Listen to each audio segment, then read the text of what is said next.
they make me nervous. Sitting across the table from people who are judging your every move, and you knowing that your future is dependent on it. Tricky, isn't it? Is there anyone in this room who feels even slightly nervous at the thought of giving interviews? Raise your hands if you do. Wow, the entire room. But what if they need not be that difficult? Now picture this. For a change, you are the interviewer. And you are interviewing candidates for a new position in your company. It's 4 p.m., you're 3 cups of coffee deep, you're low back aching, your legs fast asleep.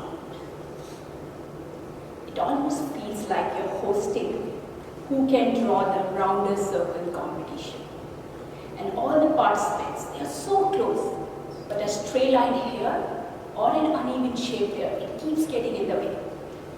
And no one has what you're looking for. You straighten the nameplate on your desk, and the next candidate enters. The questions begin. In your mind, remember, in your mind, you hand over a metaphorical piece of paper to the candidate. They start responding intelligently, wittingly. You nod, pleased at the circle it is beginning to form in your head. As you two keep chatting, the circle keeps getting more and more perfect. The candidate gets up to leave. But before that, they hand back the piece of paper that you gave them. You look at the paper, and your breath hitches. You see a 3-dimensional sphere. A 3-dimensional sphere. You snap back to reality and look at the door through which the candidate has just left. You laugh and wonder. How incredible. The next candidate walks in, but you already know who has got the job. How did they do it? How did they convert a circle into a sphere to blow away the minds of the interviewers? How did they see themselves so well? Well, to answer it, let me ask you a question. What do you think is the point of an interview? And I've simplified it straight down for you. You are a 2-dimensional entity on paper. Interviews are your chance for them to experience you in 3D. Resumes are to impress on paper. Interviews, on the other hand, are meant to pull people off that paper into living, breathing, talking humans with a proven metal and connection to develop. And it's a hell of a task, let me tell you. By now, you've got all the basics down. Dress great, sit great, talk great, and I did all of that. Ended up getting approximately 0 offers. Let me tell you about it. 2009, I shifted from India to Australia. With a proven experience in Fortune 100 companies, I thought I had nothing to do. I mastered the art of creating an eye-catching resume with my fantastic writing skills, something that just couldn't be ignored. I was awesome at that. I had even learned how to dodge the automated robots that look for 95% alignment. Ethically, of course. I was gold. However, searching through the jobs, creating profiles on multiple sites, applying for innumerable positions, unemployment became my full-time job. 9 months, 18 interviews. I could have made a baby in that time if I wanted. But what I ended up making was a silent inbox. Well, an occasional, we'll get back to you, or we are interviewing some more candidates, and sometimes a more direct, we found someone more suitable. Rejection after rejection after rejection. By now, my day job got converted into a job 24/7. Applying for the jobs during the day and silently crying through my tears in the night. Doing my best to hide my failure from my family. I afflicted folks. The pressure to prove myself has more than those 2 pieces of shortlisted papers sitting on the interviewer's desk. I just didn't know how to go about it. All pride that I carried from the previous years, from my accomplishments, it was getting shattered. Lying awake every single night in a beautiful new country, in my beautiful family, feeling utterly worthless. Well, it has been a while, and I have learned a few things. My 19th interview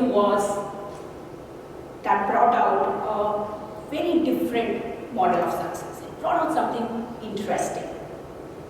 What if I tell you that there are 3 opportunities waiting for you every single time you walk into that interview room?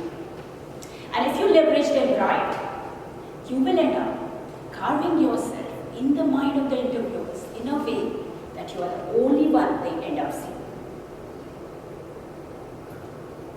My 19th interview brought out something that I had never thought about before. And over the next decade, as I cracked tough interviews with substantial ease, flew across various business units, raised powerful teams, got promoted several times, this model continued to evolve with me. And then one day, I ended up helping a troubled ex-colleague who was suddenly made redundant with finding a job. In a week, folks, she ended up getting the offer letter in hand. Obviously, I was pumped up. I helped another friend find his footing in a new country, and he ended up getting multiple job offers. As the model continued to grow with me, we entered another phase of life together as a career coach. And that was where this blueprint exploded. It gave me goosebumpy joy to see people residing in any part of the globe, in any damn country, who had been struggling with interviews for years, break their failure loops in the very first go. I still get goosebumps when I talk about it. And all it took was leveraging 3 opportunities which are otherwise wasted by all of us. And here's what I would say. If you leverage it right, exactly as I tell you, it will enhance your chances of success in an interview by 100 times. The reason I find this model so cool is because it is so simple. Complexity is the enemy of execution. It is the simple things which are actionable, which are replicable. So are you ready to go deep? Shall we go deep? Yes. Yes? Alright. Wasted opportunity number 1, the job description. The job description, or JD as we call it, it hardly covers 80% of the actual job. But they are a gold mine for interviews. 3 days before the interview, sit down with a pen and paper and align your experience to the job description. How do we do it? Draw a table with 3 columns. And in the first column, write down all the job specifications, row by row from the JD, from the job description. In the second column, align your experience to that job specification in maximum 2 or 3 bullet points. And in the third column, write down a case study that you enabled in that area. What was the problem? The solution you came up with and the impact that it ended up creating. A powerful case study, a powerful story that shows that you were on the ground nailing it. Now what does this whole approach does? In your mind, it creates 100% alignment with the job and heightens your subconscious confidence.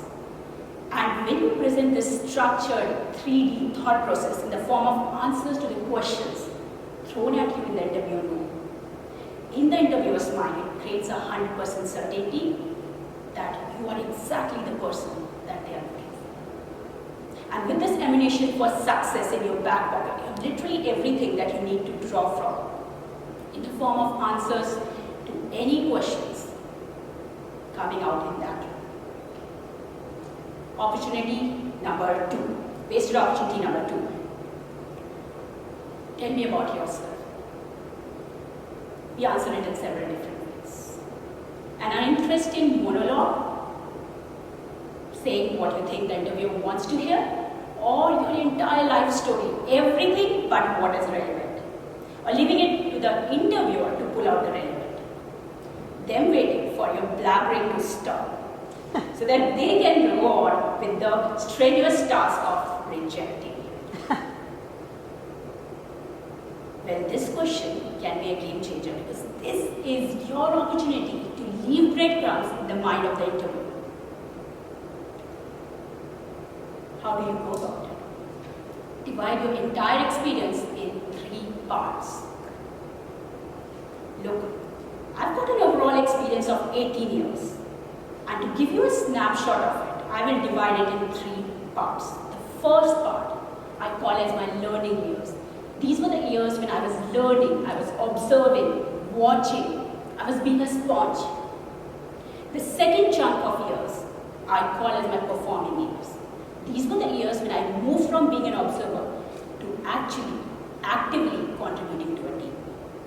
And the third chunk I call as my leadership years. These were the years when I was coaching, I was mentoring, I was talking to people, taking them on a journey, taking decisions, changing sales, making it happen. And for each of these chunk of years, learning years, performing years, leadership years, define the companies that you work for. And your top 2 achievements. Throw in the numbers, the dollar figures to show the impact that you ended up creating. And your 2 life learnings for each of those chunks. Now make sure that this overall introduction does not take more than 3 minutes. Because beyond that, you know the interviewer has stopped listening. The breadcrumbs that you leave in this approach, it enables you. It enables the interviewer to only ask questions, clarification questions around what you just said. And you end up becoming that memorable candidate who presents an unforgettable 3D view of the competence, the capability, and the mettle that you bring to the table. This powerful introduction gives you control right from the very beginning and puts you miles in front of the rest. Wasted opportunity number 3. Any questions? Most of us squander this opportunity by asking mundane questions around the job or the next steps, right? This is what we all do. But you are the 3D candidate. You know that it is your last opportunity to establish connect with the interviewer. You make it about them, not about you. Hopefully you had some opportunity to stalk the interviewer on LinkedIn prior to the interview. Surprise them. Surprise them by referring to their tenure in the company. Ask them why you love it there and why are you successful here. And then the killer punch. How does success look like for someone like me in this role? By asking this question, you are literally seeding yourself in their brain for this role. So the 3 opportunities, the job description, tell me about yourself, and any questions. And now I present you the crown jewel of interview success. It is not about what you know. It is about who you are. And remember that you are the prize. You are in that room because they loved your experience. They wanted you to be here. You deserve to be here. By hiring you, they will be making at least 100 times more money than what they will pay you. They want you more than you want them. You are the prize. They need you. They really